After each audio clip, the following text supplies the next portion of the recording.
The Japanese surrender of Singapore. As the World War II dragged on, the Japanese began to suffer numerous defeats in other parts of the world. Following the atomic bombings of Hiroshima and Nagasaki, Japan formally surrendered on the 2nd of September 1945. 2 days later in Singapore, General Seishiro Itagaki signed the Instrument of Surrender. It happened on the British cruiser HMS Sussex in Keppel Harbour.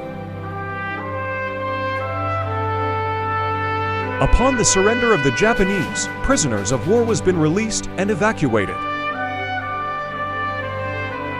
The Japanese generals and admirals was welcomed with boos when they arrived and marched towards the municipal building.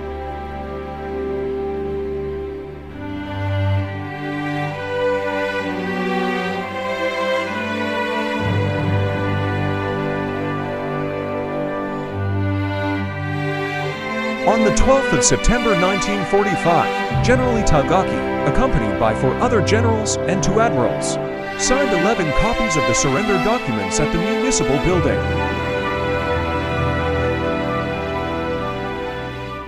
It is officially returned Singapore to Admiral Lord Louis Mountbatten, the British Supreme Allied Commander in Southeast Asia.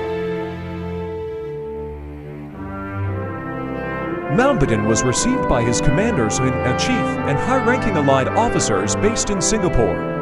Also gathered in front of the municipal building were 4 guards of honor. They are the Royal Navy, the Royal Air Force, the Indian Army, and Australian paratroopers. The surrender ceremony finally ended with the hoisting of the Union Jack. During the inspection, a fleet band played Rule Britannia accompanied by the firing of a 17-gun salute by the Royal Artillery.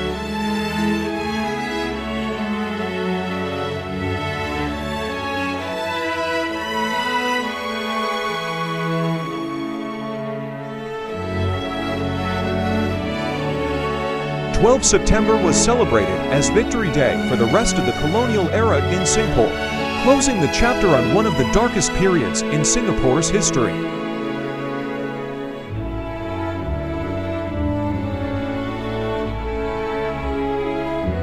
The crowds cheered as Admiral Lord Louis Mountbatten, the British Allied commander, drove by. This is how the chamber of the municipal building looked like now.